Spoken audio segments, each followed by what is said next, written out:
Welcome back to another video. It is Brian, and I'm going to be breaking down the 5th week of my trading and how things have been progressing. So we started off this challenge risking just $500 per trade. We're currently up to risking a couple $1,000s per trade as we are now starting to work with profit. This week was a very eventful week. We had 2 trades that we closed out towards the beginning from last week that we held over the weekend.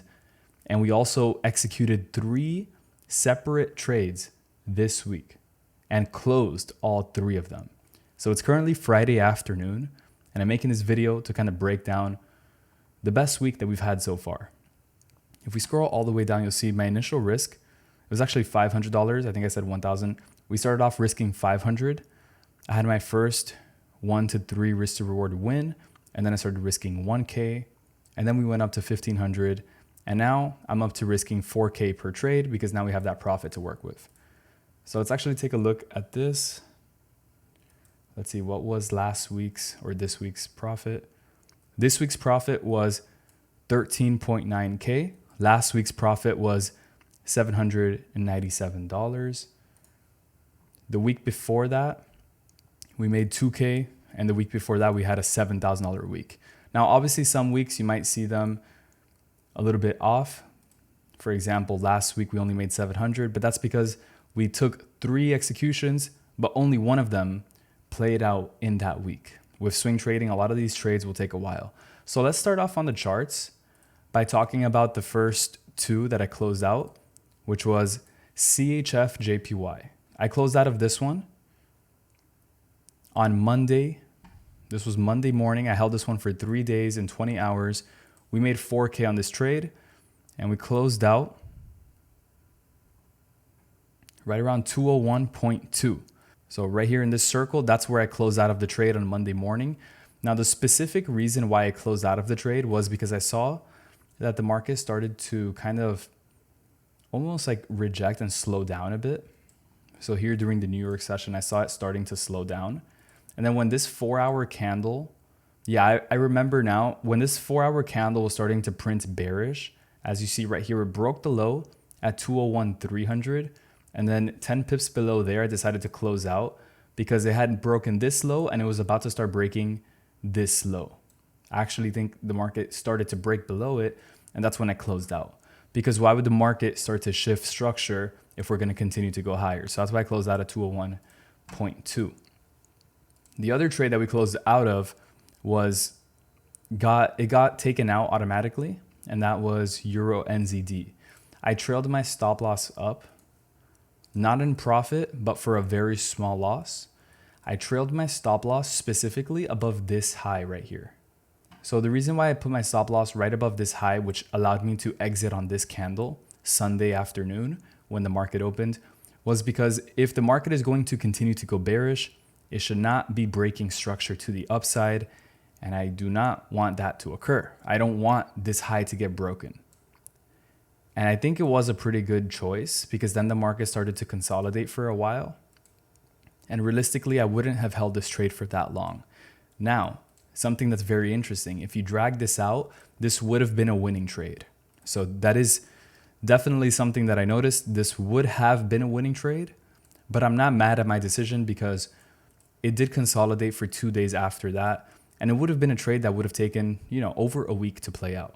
So a little bit longer of a trade. However, market structure did get respected, and it would have been a nice big win on this position. But that's fine. The 3 positions that I did execute throughout this week, you'll see here July 7th and July 8th was when I took 3 executions. The first one didn't play out, but I still think it was a textbook setup. And this was a sell on USD CHF. I remember this one distinctively. I was pretty confident on it. However, instead of the market going down and continuing down, it actually started to trade higher and higher and higher. It simply did not respect the structure. And this is going to happen sometimes. It's unfortunate, but this is just what happens. So we had the 4-hour resistance at 8,600. The daily time frame looks pretty clean. Of course, the daily time frame is overall bullish, but we did get a shift of structure right here because we were consolidating inside of this yellow square. We broke below it. We retested it. That's a daily area of support. It made sense to take a sell there. Definitely made sense. We even got a reaction and we even got profit on the trade. That's how I know that I entered in at the right point. I can be confident that my entry was correct on this because we immediately went into profit and we did get a strong reaction off of resistance. But we cannot control what happens after the market does react to your area. So it is what it is. Nothing wrong with that. This was a $4,000 loss on USD but it followed the plan perfectly. And if this would have gone our way, we could have been looking at a 2.5 times more profit. The next trade was on NZD USD. This one I held it for less than 24 hours, about 20 hours and 30 minutes. Let's bring this up on the chart so I could break this down, because this one's very interesting. See, the thing that happened here is very frustrating, but we had profit and then I moved my stop loss. You know, it's part of my plan. It is what it is, but this would have gone exactly to my target. It's very frustrating. Like, I have to admit it. I don't think I feel like that much emotion about it. It's more so like, it's just a little bit, you know, it's hard to see you get stopped out by such a small amount at your break-even point. I actually trailed my stop loss slightly in profit. That's why you'll see a $300 win. But you know, it is what it is. This is part of trading. This setup was beautiful. Why do I think I got stopped out on it? Because it took too long to go up. It simply started to consolidate. We had already gotten profit. And then there was one very key thing here that you have to understand why I moved to break even. We broke above this high. That is the reason. It's not like I just randomly moved my stop loss to break even because I felt unconfident or because I felt some type of emotion. I moved it because this is part of my plan.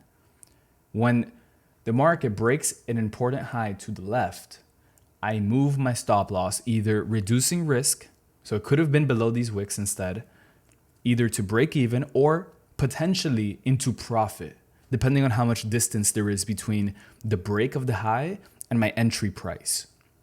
In this case, I thought it was fairly valid to put my stop loss slightly in profit, but that did cost us this potential huge win here. But that's perfectly fine. You know what I mean?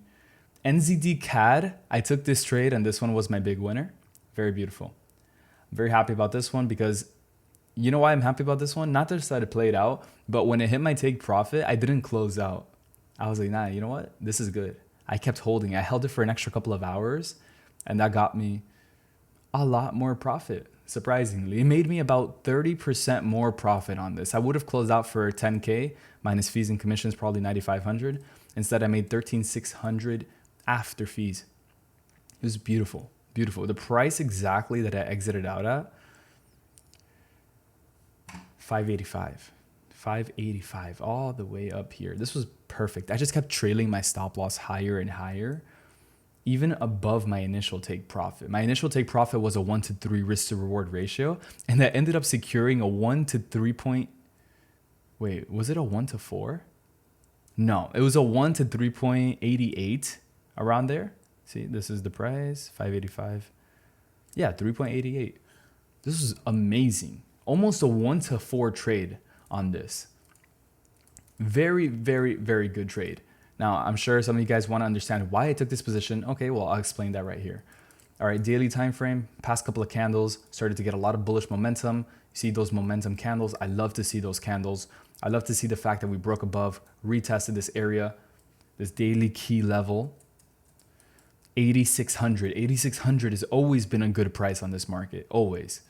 Anyone that has been watching this market knows 8,600 is a very key level. So the second we retested it, I was like, this is perfect. This is perfect. Now, I'm sure a lot of you guys are asking, how did you get such a good entry? First of all, I had already seen that we had a bunch of wicks here. So I'm like, okay, next time price comes down there, that is an entry.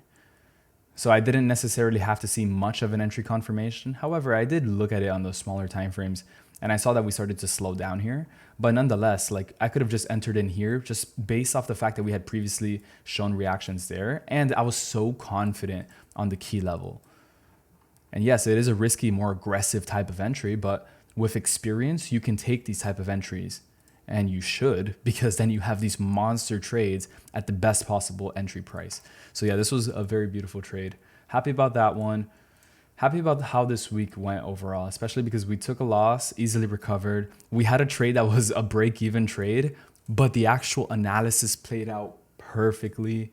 Come on, I mean, this was a great trading week.